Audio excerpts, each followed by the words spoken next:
Are you tired of sending texts that go unanswered? Do you walk away from a hesitant, maybe wondering if you should push harder or just give up? As a woman, I can tell you, it's a frustrating place for us to be in too, when a guy's good intentions start to feel like pressure. The truth is, you think being persistent shows you care, but you might actually be destroying her attraction. Every follow-up text you send, every time you push for a date she's not ready for, you're not showing your interest, you're signaling desperation. The brutal truth is that this kind of chasing is one of the fastest ways to make her run away. I'm going to pull back the curtain for you. Your intentions are probably good. You want to show her she's on your mind. But the message you think you're sending is not the one we're receiving. You think you're communicating value, but it's coming across as neediness. You think you're being romantic, but it can feel overwhelming. In this video, I'm decoding the common pursuit mistakes that are killing your chances. Think of me as your translator. I'm here to show you how to stop chasing and start building the one thing that will truly make her notice you: magnetic confidence. This is your new playbook, coming directly from the source. First up, let's start with a powerful principle of human nature. We often devalue what comes too easily, and we are drawn to what feels like it has substance and worth. This isn't a game, it's a deep-seated psychological concept. Think about it. If gold nuggets were scattered on every street corner, would they be valuable? No, they'd be common. It's their rarity and the effort it takes to acquire them that gives them their value. Your attention, your validation, and your time operate under a very similar principle. When you're constantly chasing a woman, you are flooding her world with your attention. You're the guy who texts back in 3 seconds every single time. You're always available, ready to drop your plans for a chance to see her. In your mind, you're showing dedication. In her mind, you're communicating that your time and attention aren't that valuable. Your pursuit, instead of making you seem more desirable, can make you seem common and ultimately less of a catch. We often confuse this kind of chasing with the noble trait of persistence. Persistence is what you use to build a business or get in shape. But a human being isn't a goal to be achieved.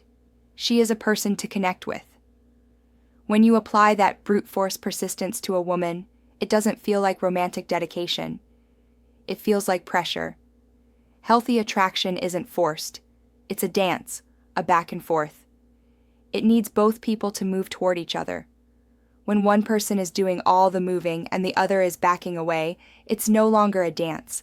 It's a pursuit, and that dynamic is inherently unequal. You can almost think of this behavior like the chasing scene in addiction. A gambler chases their losses, convinced the next hand is the one, but it never is. Similarly, when you're stuck in a chasing cycle, you can get hooked on the tiny rewards, that one rare text back, that one time she agreed to hang out. These small wins can give you a hit of dopamine that makes you crave the next one, trapping you in a cycle of seeking validation from someone who isn't freely giving it. You mistake the anxiety and emotional roller coaster for a genuine connection. The bottom line is this: you cannot logically convince a woman to feel something for you. You can't pressure her into attraction. Trying to do so through constant pursuit is like trying to grab water with a clenched fist. The harder you squeeze, the more it slips away. Now we need to get into the brutal mechanics of how this goes so wrong.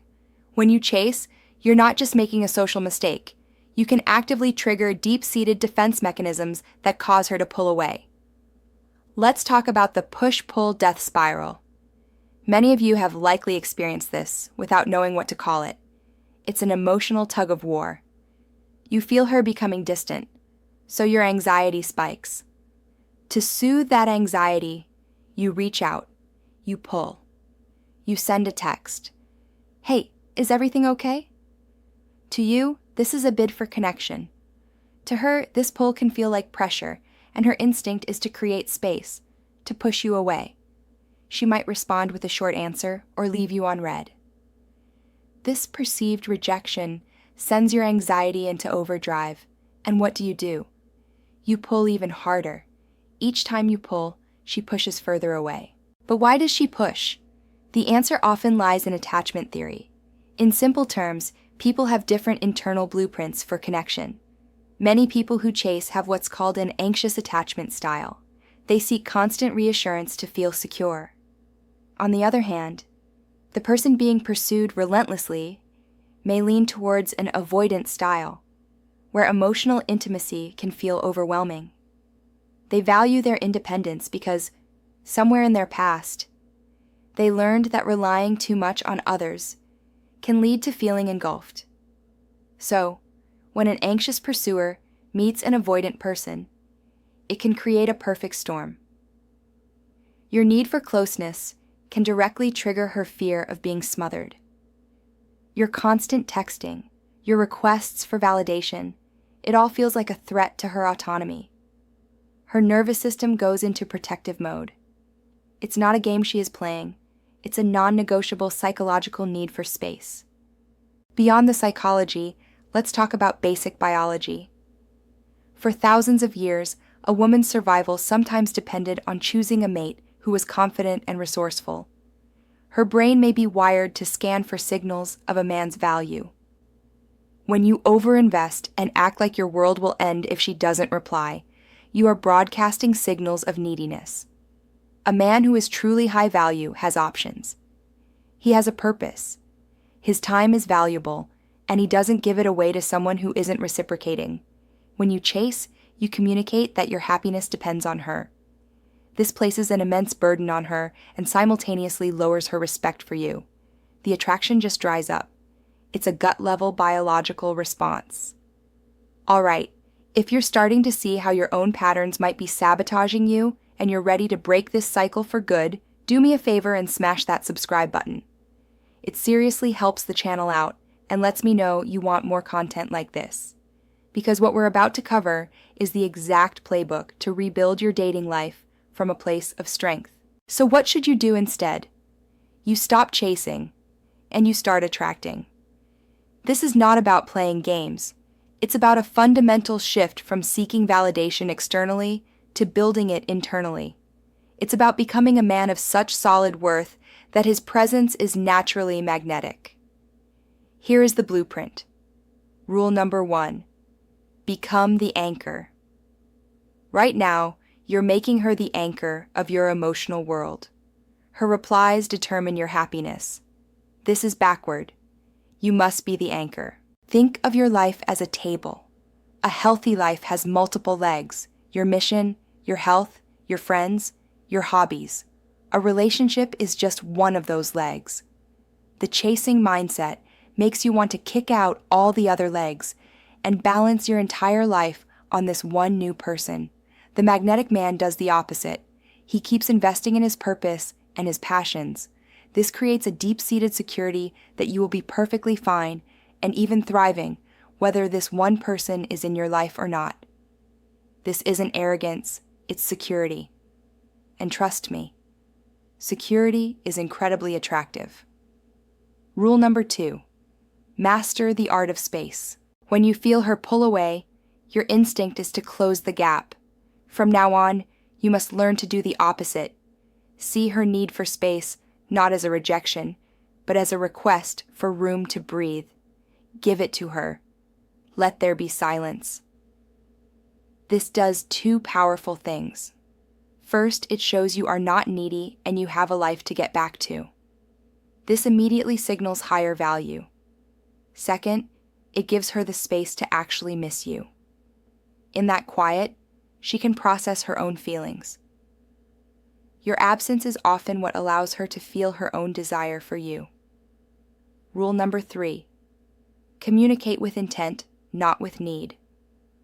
Your phone is a tool for setting dates, not a platform for seeking validation. Stop sending "how's your day" texts. They translate to "I'm bored and I need your attention." Instead, every communication should have a purpose. A magnetic man leads. He doesn't ask, "So, when are you free next week?"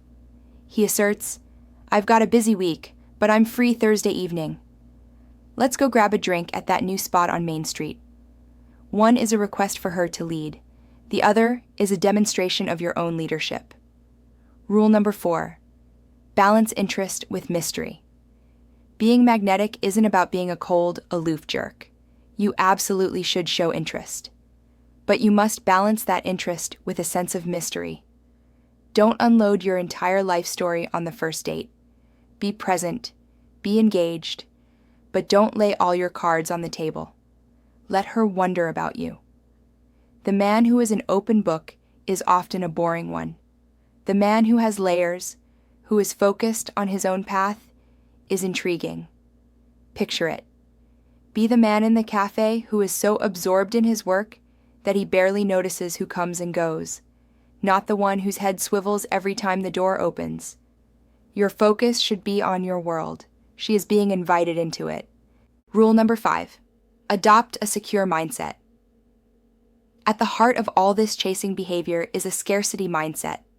You believe this one woman is your only shot.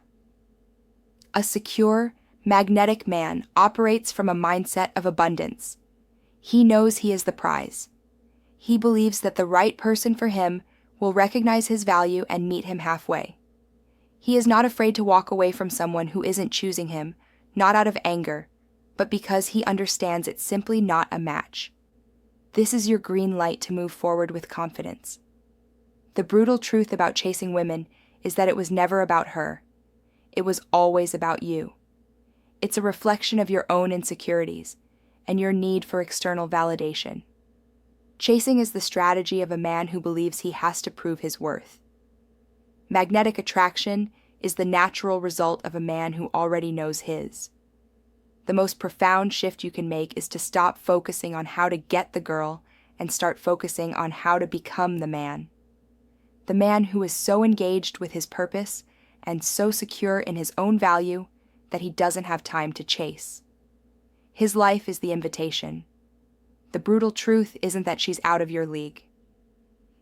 The brutal truth is that your strategy has been putting you in a lower league all along. Change the strategy. Focus on yourself. The chase will end, and the attraction will begin. What was the most surprising thing you learned today? Drop it in the comments below. I read every single one. And if this video opened your eyes, hit that like button and be sure to subscribe so you don't miss what's next. For your next step, check out the video on the screen called 7 Things Women Secretly Want You to Say. It's the perfect follow-up to everything you just learned. Thanks for watching, and I'll see you in the next one.